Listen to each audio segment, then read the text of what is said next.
Do you remember when José Aldo flying kneed Cub Swanson in the face for that 8-second knockout back in the WEC? You know, he moved to 15-1 on the back of that knockout, and that was 12 years ago. What about that brutal leg-kicking display he unloaded on a prime Urijah Faber, where he beat Faber so badly that his thigh nearly doubled in size the following day, 11 years ago? How about his UFC debut and subsequent featherweight title defenses that came against Hominick and Florian? He showed himself to be fairly ahead of the curve back then, and those guys are long since retired from the sport. Well, that was 10 years ago. I mean, look, I could go on. I could talk about where Frankie Edgar, Ricardo Lamas, Chad Mendes, and even Conor McGregor are at in terms of their own trajectories. But I suppose what I want to highlight is the fact that it's the year 2021. Hell, we're in the second half of the year 2021, and José Aldo is still improving, still pushing himself, still clearly among the very best boxers in the sport, and on the back of his stellar showing against the excellent Pedro Munoz last weekend, still very much a fixture within this bantamweight title picture. I don't think that Aldo's going to win the title with the likes of Petr Yan, Corey Sandhagen and TJ Dillashaw in his way, but we're definitely having that conversation. I went back and I watched Aldo's matchup against Yan,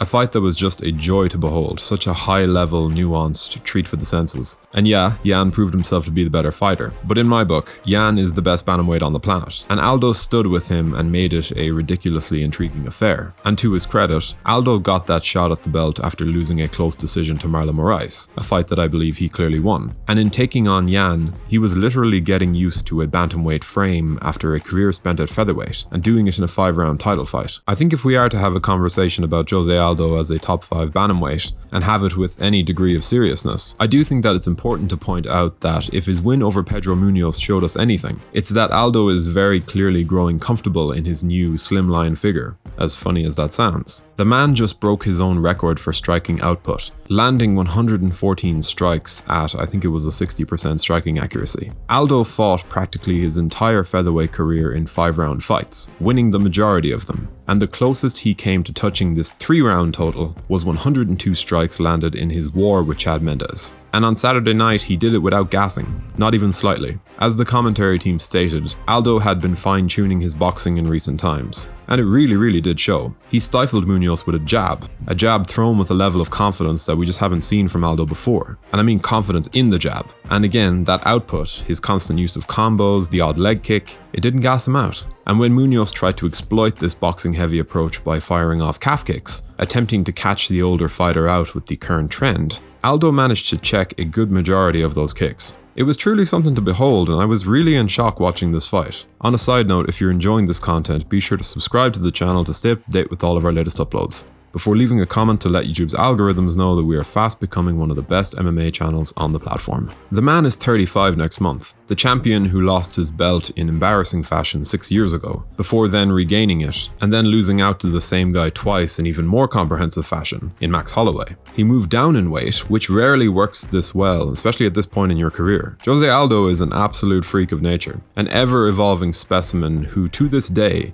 has some of the best hands in this sport, and his chin has been looking pretty good at bantamweight as well. He genuinely looks like he's able to handle the power coming back at him, and if he has truly fixed that ever-present stamina lapse that plagued his run as a featherweight, I don't know. I really don't know. The fan in me is certainly excited. Again, I don't think that he beats Yan, and I don't exactly favour him against Dillashaw or Sandhagen, but the fact that we're even having this conversation is just baffling to me. The fact that Aldo is still fighting at this level, and in my book, with my feelings about that loss to Moraes in mind, I have him at 3-1 at bantamweight so far. Wins over Marlon Vera, Pedro Munoz, and Marlon Moraes, with his only loss coming against the incredible Petr Yan, the guy who's not the champion but is also clearly the champion of this division. Even when you look at the supposed inevitability of his decline after he lost to McGregor, he dropped clear defeats only to Max Holloway, Alexander Volkanovski, and Yan, 3 champions, all very modern fighters who have been doing incredible work over the last 3 years. I don't know, it's just great to see such an esteemed legend of the sport continuing to have success like this. I found the fight and Aldo's performance to be heartwarming,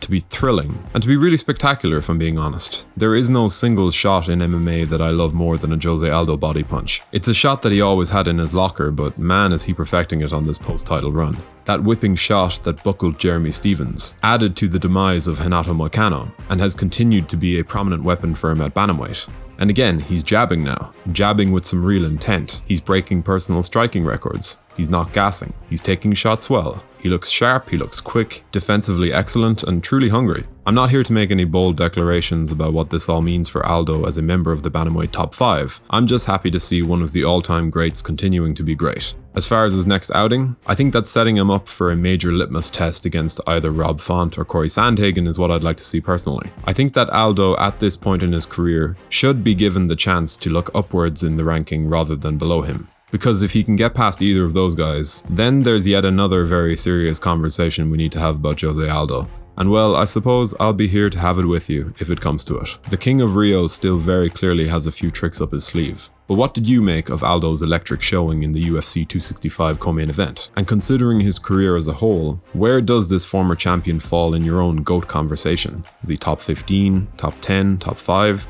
Do let us know your opinions in the comment section below. We always love to hear from you guys. If you enjoyed this video, be sure to leave a like and a comment before subscribing to the channel so you can stay up to date with all of our latest uploads. Thanks for watching.